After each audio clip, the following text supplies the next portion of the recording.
This is a poem I wrote in a period of my life that hopefully will tell you more about it. I'm Gabriela, and this is The Runaway.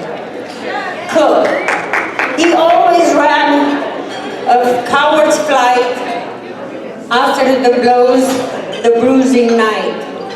A felon's heart, a shadow's guise, leaving me broken beneath his lies.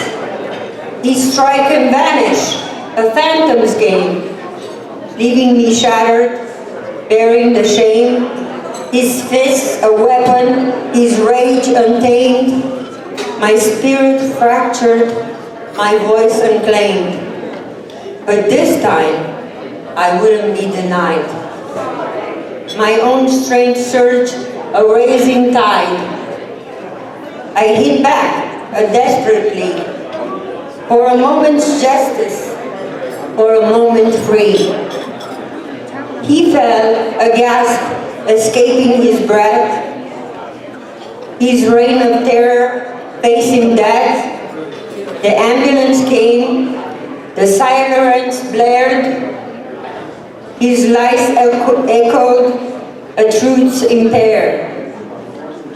I fell, he whimpered, a coward's plea, but the walls remember, and so do I. You see, he's on the run, a fugitive's plight, and I stand tall,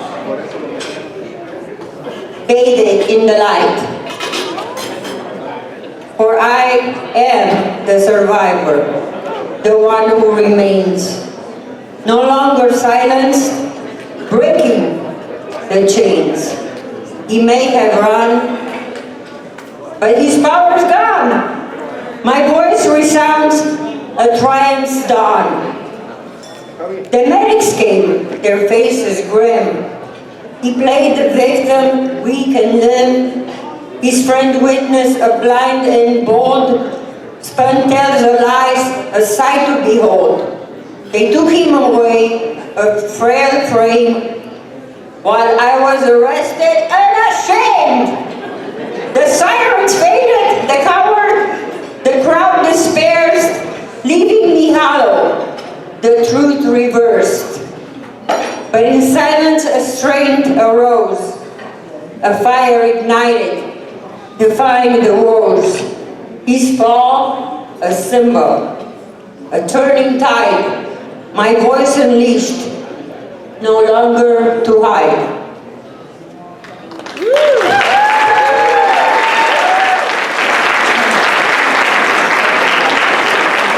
Suzette Shaw, that's gonna go right now. If I could sit across the porch from God, if I could sit across the porch from God, I'd ask him why. Why do our people continue to die? If I could sit across the porch from God, I'd ask him why. Why do they brutalize, then criminalize a black person's life? You see, my spirit is caught between a hope, a dream, and a sigh. I look in every watered eye. I hear the pain of the mother who says, my child went before I. Why? I birthed her, then nursed her, only for them to curse her, only for them to hurt her.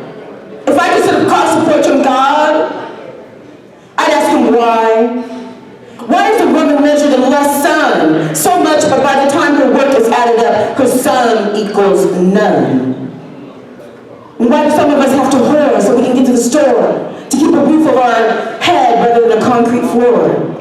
Some even take a hit or a score so they don't have to feel the pain no more. Just ignore, ignore, ignore.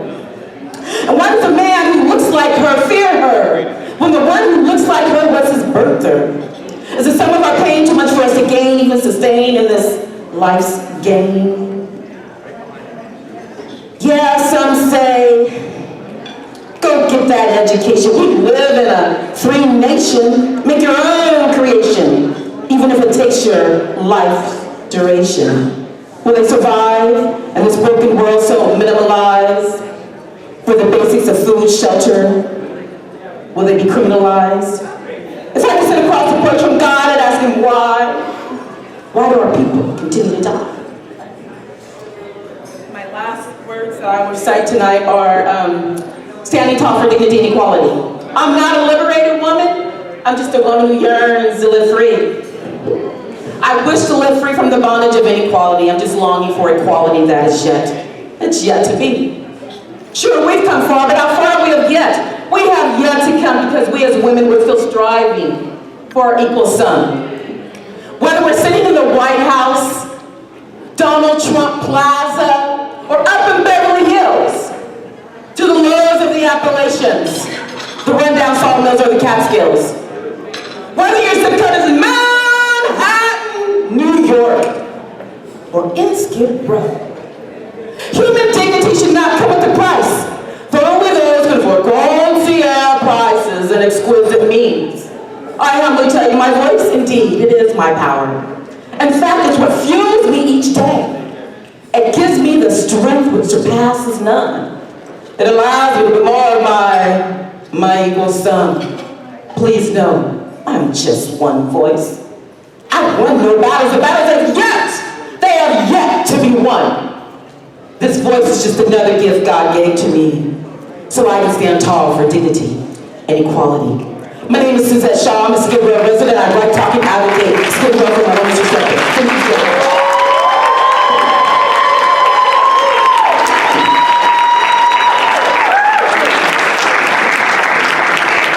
Hey everybody, my name is Eric Carrasco. I grew up homeless and now I study evidence-based solutions to homelessness at UC Berkeley. I'm very moved by y'all tonight and inspired, and I just want to show my gratitude by sharing with you a very short story that I was able to get published over in the UK this year. So it's a story called An Overnight Train to Minnesota. The other week I encountered a most unusual sport.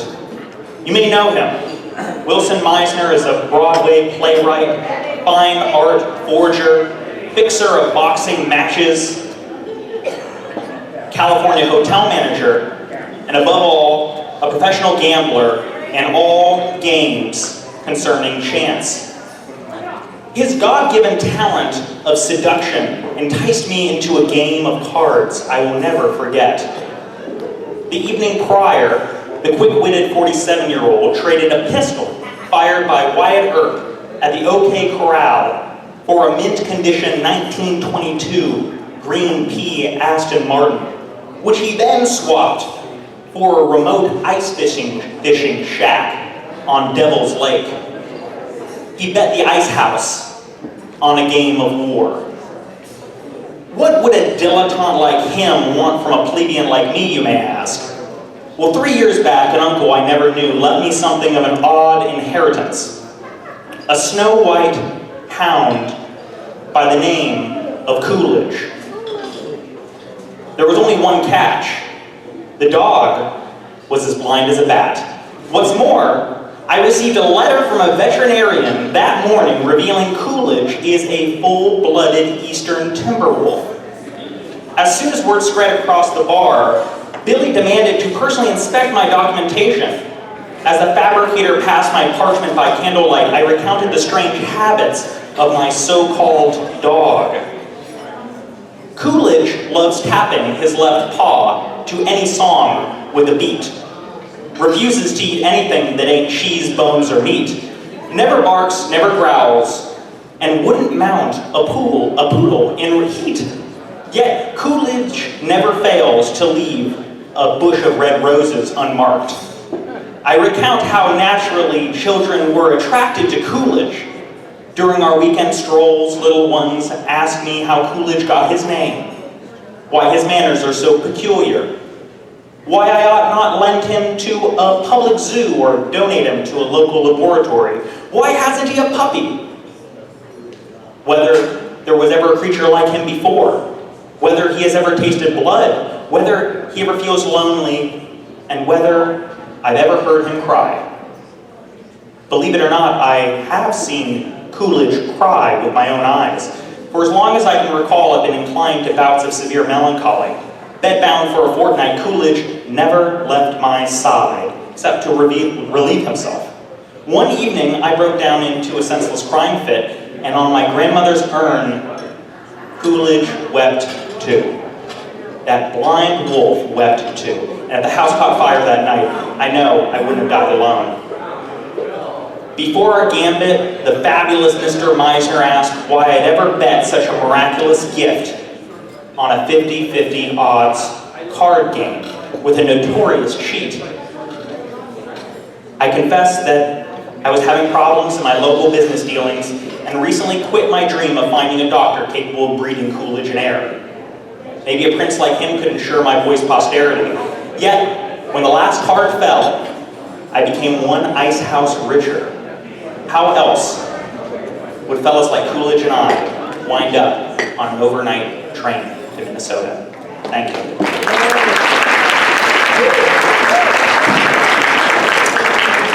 I'd like to welcome Tiffany Duvernay-Smith. Love gave me permission to die for love decades ago. If I ever get taken out, I hope you knew it was for love. I do and say mostly whatever I want because love told me I could. I put it all on the line for love, and I have absolutely nothing to lose.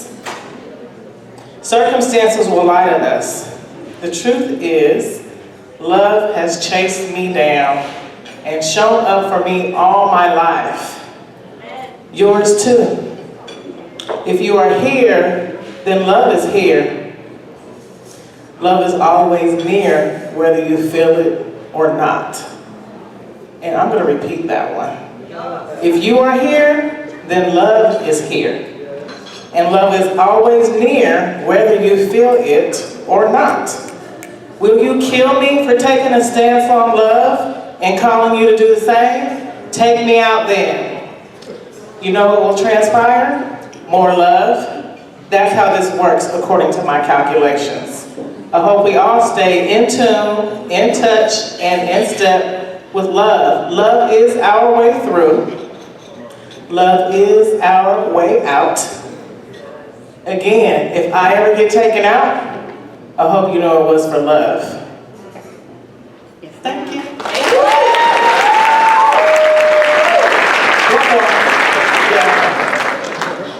I don't sing, but guess what? Come on, baby, light my fire. But you don't need your fire lit if you're already lit, right? I am lit. Some of y'all know that already. And the reason why is because I suffered in the fire. You get it? I am lit, I suffered in the fire. I thought it burned me. I want it out. It refined me. I am fueled by the fire. I know you are too. Just think about it for a second. I am fueled by the fire that refined me. I am fueled by the fire that refined, perfected, and purified me. I am not the same. I am better. I am lit.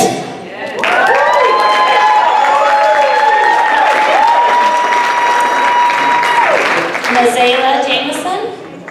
So I work for an organization called Skywatchers, and we serve, we are an arts and advocacy organization serving the San Francisco Tenderloin.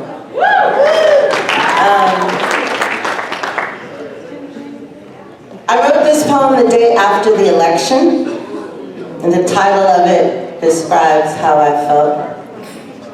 I wrote this that Wednesday morning. This poem is called Speechless, and this is for the 92%. If I had cleaned my room, a black woman would be president. I'm halfway convinced the only thing standing in her way was my laundry and carpet lint and the jackets on my bed. If I had paid my bills on time and hadn't treated myself to that burrito, I really didn't exercise fiscal conservation, then surely it would have been a landslide victory instead of me avoiding texts and social media, dissociating on my floor. She must be so annoyed with me. I dropped the ball. I voted early, but I certainly didn't drink enough water. Ate too many Oreos early in the morning, didn't respond to that email quickly, and that cost a black woman the necessary electoral votes. I want to be helpful, be a credit to the American people, earn my place and my value, not be a burdensome black woman, but clearly I haven't done enough.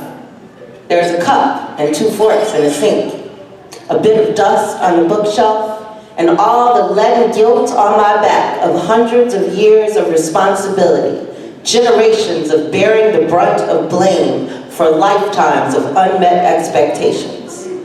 My apologies for overestimating my power in this country while underestimating the negative effects of my book piles and unmade bed. I will do better next time. Until then, I will be over on the outskirts where I live, riding the stereotypes and bucking the system, healing, hydrating, and planning the revolution, striving for the impossible perfection required of me. All heroes don't wear capes. Some take gut punches in your place.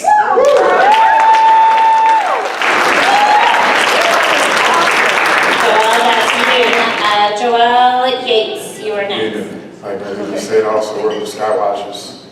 And this is a piece I wrote in what we call our Oculus Portrait Project. And trying to actually define opulence. The process I understood opulence comes from within. I learned that opulence comes from within. Not by might, nor by power, but my spirit. Understood the Lord that I had a spirit to be opulent. I seeked out his omnipotent pores. Eternal breath stored my ears to reach me to understanding. It glazed my eyes that I might stand with the sights of refugees, and those who refuse.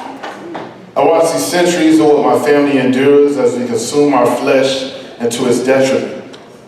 Daughters laugh to invest past their tears. Sugar daddies can't calm their fears. Brothers recognize not the word, solidarity, and promise. They have not heard. Bones shouldn't bleed and we lose our essence. Yet no living waters beyond the dry tap, for your light is seen amongst the smoke. This world steals the map, so sow the breadcrumbs to your heart that you might be saved. May you give true utterance such as this. The word became flesh. Hearing caused function. I was saved because the eternal breath continues to blow. So now I carry sentences of our shared air. When the perfume of your departed souls drifts into my nostrils, my throat pinches and scrapes the edges of my gut. Then I'm going to speak your sentences to live upwards. Glowing visions of you warm me, dripping to the base of my heart. The hot remains flow to my belly. You live in my laughs, because we have already danced in the tears that never fail. So past all tears, after you leave us, I will catch up to you in your memory. And ever after, I'll smile with you while you smile at our forever living. Thank you. Deborah Townley, you're next. So this is a really short bit of prose. An attempt to explain what maybe everyone in this room with lived experience has some version of their story to understand. It's one of those things that you can't explain to somebody and that somebody may not ever understand until it happens to them.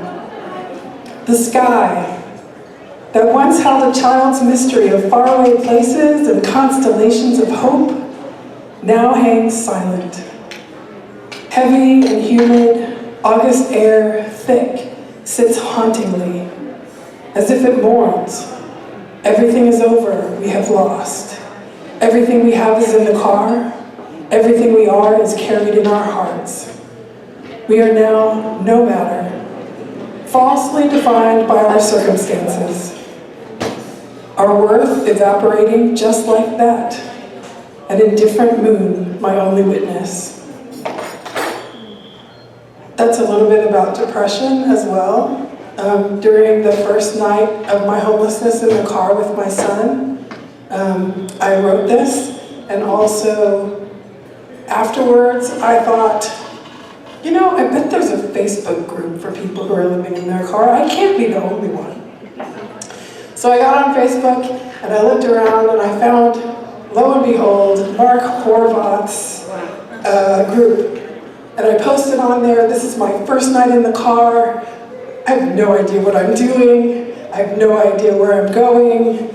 I have no idea how I got here. I did have some idea how I got there, actually, but... And lo and behold, a man named William Higgins came on and said, hey, I will talk to you all night if you need me. Don't give up. And that was the first time I felt a sense of community with people with lived experience. And I gotta say, from that moment on, that is what got me through.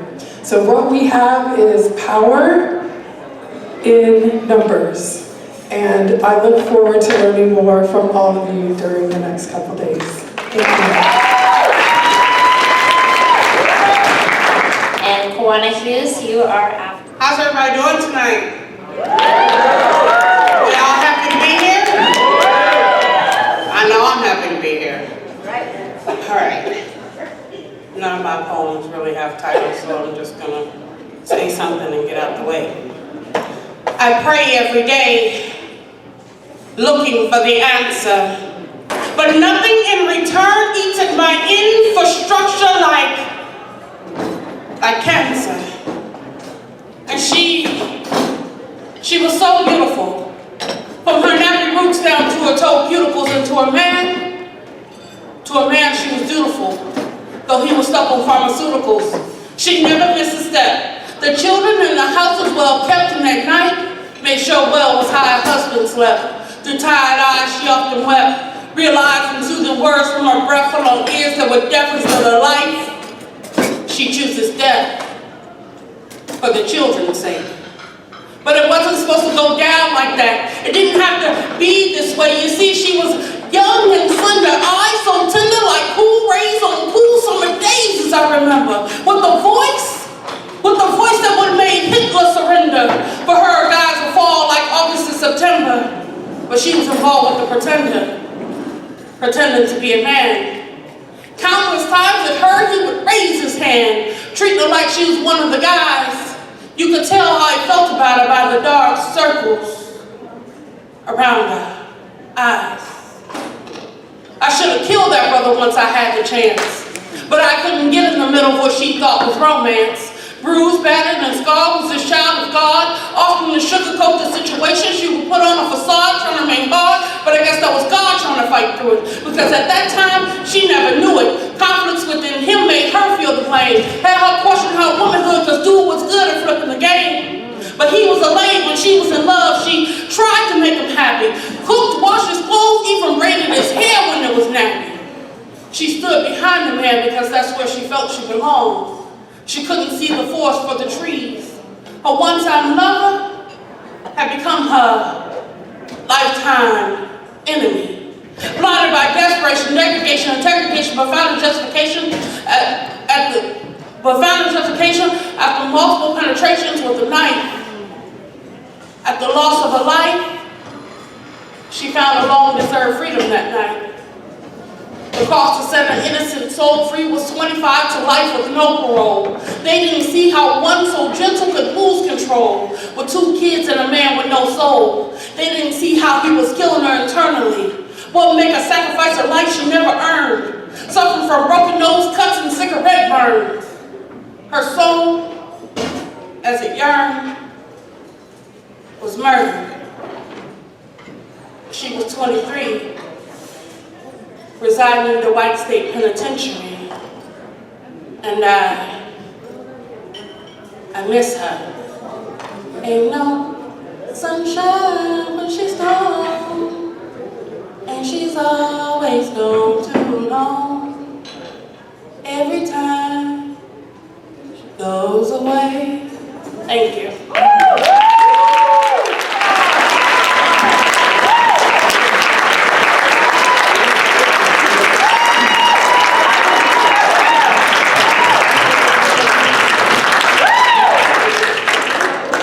Campbell.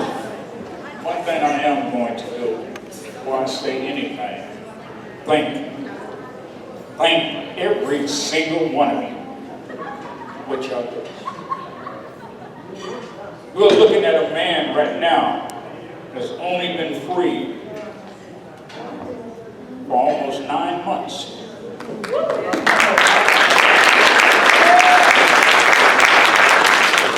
I don't deserve them claps, but I'm going to tell you this. I want you to come to know me as I'm going to come to know you. I did 44 years in a state penitentiary for something that I did not do. And I've just been free. So, I'm telling you, I love you for what you do.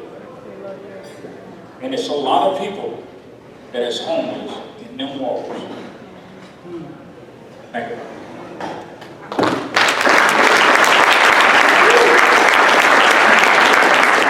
Go read!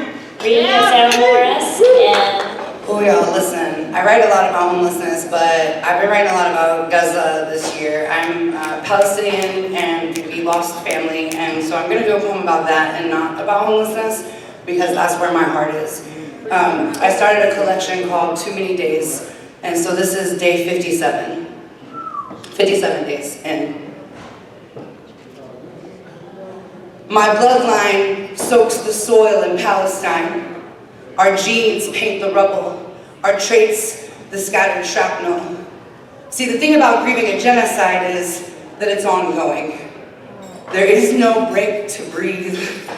Can't open Instagram without images of babies spread out across tables, swaddled and dying because the hospital has had its power cut. And if you didn't know, babies in the NICU can't live much more than a few hours outside of lifeless incubators.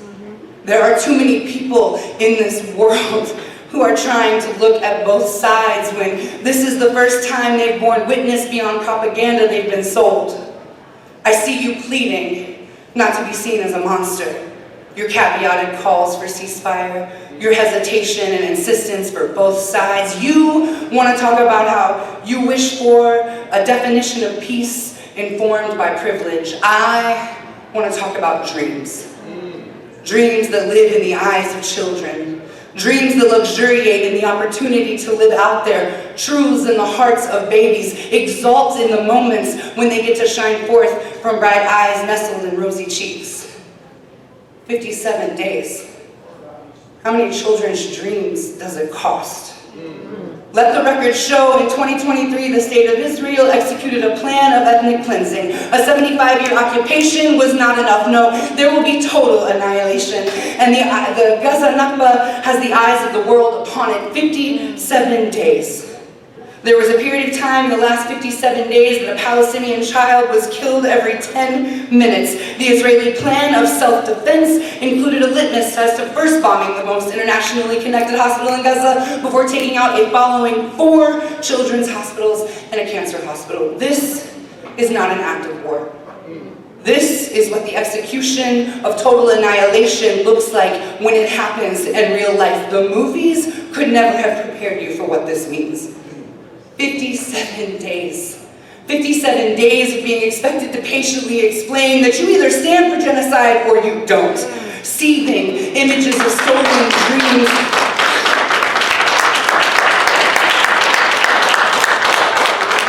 Seething images of stolen dreams running through the mind while the mouth must make room for both sides. There are those in my family for whom the horrors of war reflect in their gaze. A hollow look, barren, dull at the edges. Far away and long ago, battle for leading role on the stage of the moment, lurking in the wings from the corners of the eyes. There aren't really words to describe what that truth is, what that place is. Or maybe I simply don't have them. But even as a child, I recognized it as a place where dreams go to die. And for 57 days, I've seen that place in the eyes of children. 57 days.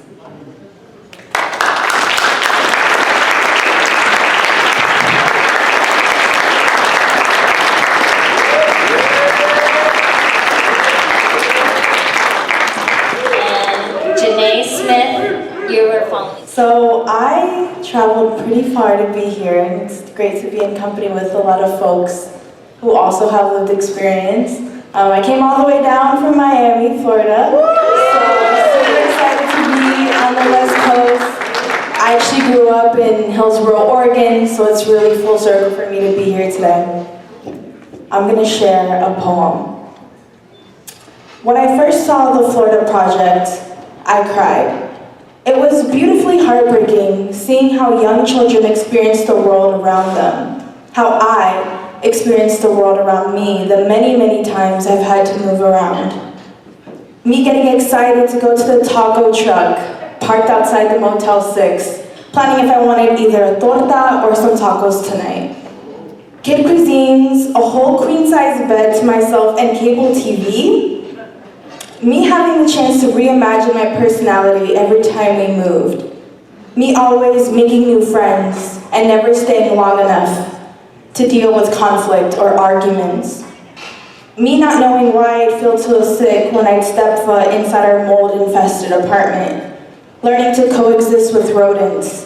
Feeling bougie by getting picked up by a private driver, trying out karate classes, doing track and field, and getting my clarinet reeds replaced weekly thanks to the McKinney-Vento Act. Thank you, McKinney. Praying for my own room covered in pink zebra print from top to bottom. I wasn't aware of how much these experiences would impact me in the future as my innocence shielded me. I have been experiencing episodes of homeless ever since I was 8 years old. Stable housing with my family, which could only be stable for a year or two. I've been on my own, independent since I was 17, living with friends who have shown me more love than some of my family. I dream of a silky bed on my own after sleeping on couches for years. It wasn't a coincidence that when you asked me where I've lived all these years, I was able to pull up a plethora of addresses and still many that I was too young to remember. Every home, apartment, shelter, trailer, motel, and dorm is a different chapter in my life. Different people, friends, cities, food, cultures. Sometimes I wish I had never aged and that I was still in summer 14 in that Motel 6, or those 2 years that we were in that big red townhouse. I've imagined my life if I would have stayed in every place I've lived in. Maybe I would have became a professional clarinetist. Maybe I would have dropped out of high school, became a computer scientist, or a social worker. I yearned for Moody when I watched the Florida Project, as if it was seeing myself in the mirror. Thank you.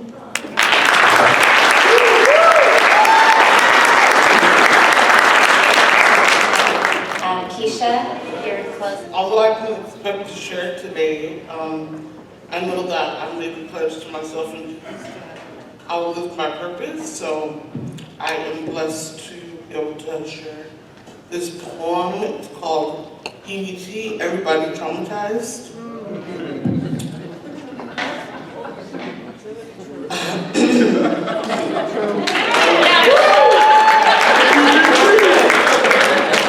Abused, poked at, dragged, laughed at, ridiculed, made examples of, dehumanized, swept, sold, ostracized, criminalized, made into soulless streetwalkers I can't recognize. Let my people go.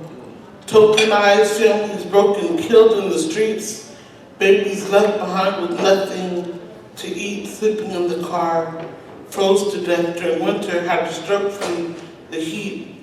Family and friends have no jobs, so EBT cards, no cash, nothing for us to eat. I've been working and searching for the ways out. I'm screeching, let my people go, body language, telling them all that I've been through, and they think they know what I've been up to. Brought this upon myself, that's what they tell you. I'm so numb, I'm so in pain, doesn't even bother. When we get clingy, put us up against each other, put us in the ring and made us fight for scraps, losing everything. Why can't freedom ring? Let my people go. Homelessness like the plague on the darkest corners. sprawled out, streamed out, everybody watching them.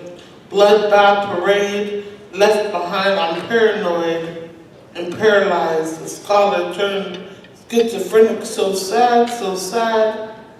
In your eyes, city still gentrified. Racism is the new slogan. The government scouted the Underground Railroad, so we danced on it and sang songs with those before us. To the starry yellow lights make shadows of our bodies. Deadlines. How are the graveyards not overcrowded? Why does money, skin, and sin separate? And why do you hate us so much? Why keep us in a chokehold when you claim us as unworthy? Are you all that powerful when you look in the mirror with no reflection is detected? Without us, there is no you. So one last time, let our people go.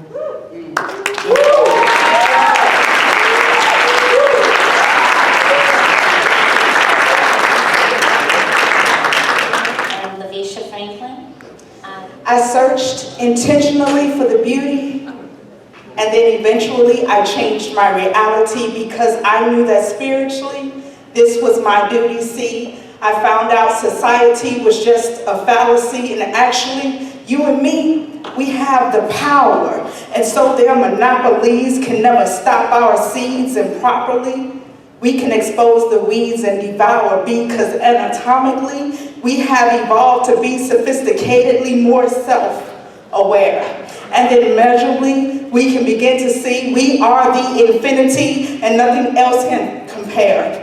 I call myself opulence because I have a lot of sense, and I admit I really don't give a fuck who doubts me, because I know that I'm a star and I'm coming for mine. See, I know the truth and I'm willing to show you, absorb this so that it can grow you, because I want you to know too.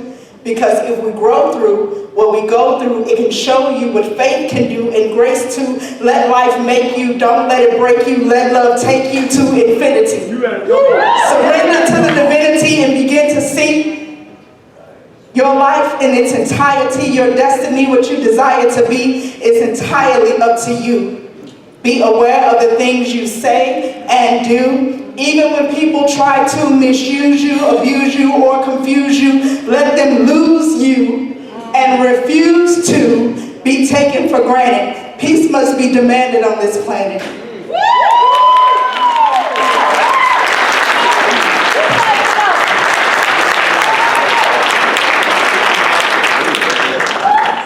After Lavisha, Tim Haven, your follow. Oh, that was a hard act to follow right there. It's kind of a song I wrote. Yeah, Tim Haven, nice to meet everyone. Nice to see everyone here. Thank you. So, this one I got to go like this. Human, oh human, oh human, being of light that you are, you can go so far. Don't less be more, so much more. There's more to life than you think, yeah. There's more to life than you think, I know. You are the universe, a dream come true. Not just a cog in the machine. I and I, vibrations and energy shape the world. Free yourself from the traps they built. Societal conditioning, heaven's here to help.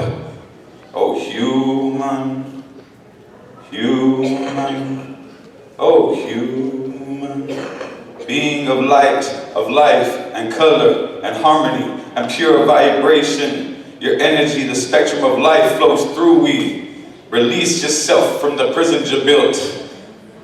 Love and shine bright, I and I, Rastafari, yeah. Your identity transcends the physical, transcend the mundane. Rise up, break the chains, break through the plane. Don't bury your truth inside, the choice is yours. By your photons, let you function. Balance and harmony, you're literally glowing. Love and gratitude and joy and peace. Humble mankind, human. Frequencies all intertwined. Your emotional state of mind shapes your reality. Oh, human. Human, oh human. Elevate your frequency, promote love and harmony, bring together a greater collective energy to the cosmos, give thanks and praises to the Almighty. Dark colors are like dark emotions. Emotions are a lens, so cleanse your mind, body, and soul. Be less, no more. Perpetual motion, take it to the ocean. Full of obstacles, shift your vibrations. By your photons sending and receiving information, tune yourself. Be calm like one. Project your positive energy into the world. Confidence is not consciousness when you're radiating. Let go of stress, anxiety, anger, or fear. The lower your vibrations, energy field will be cloudy, not clear. We are only human. In the Guama verse, free yourself. The wisdom is yours, the secret is out. Keep loving, keep shining, I shout.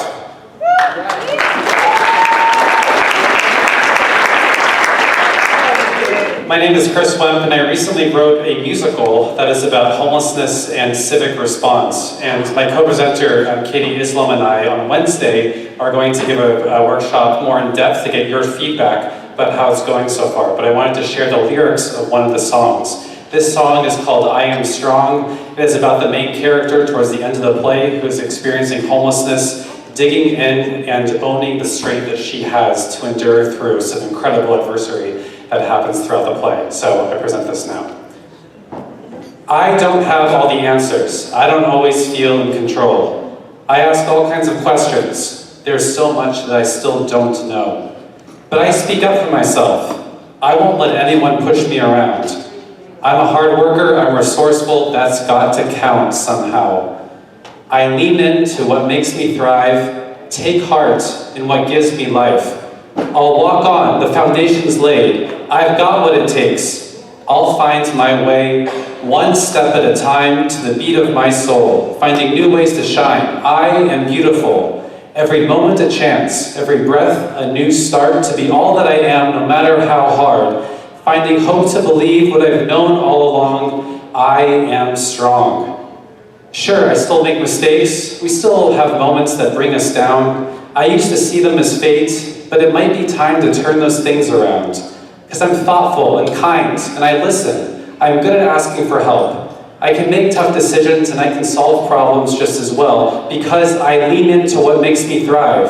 I take heart in what gives me life. I'll walk on, the foundation's laid. I've got what it takes. I'll find my way, one step at a time, to the beat of my soul, finding new ways to shine. I am beautiful. Every moment a chance, every breath a fresh start, to be all that I am, no matter how hard. Finding hope to believe what I've known all along, and I'm starting to see that I'm more than my flaws, that I can see my plans through. Worthy and capable, I'll be unstoppable. No matter what I do, I will take it one step at a time, to the beat of my soul, finding new ways to shine. I am beautiful.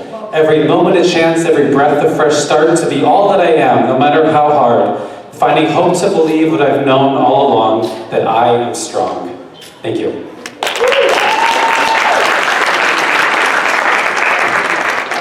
My heartfelt thank you to everyone who shared today. Yes, a big round of applause for everyone who shared and for everyone who stayed and listened. Everything that you shared was powerful and painful and beautiful, and I really appreciate you tonight. So thank you.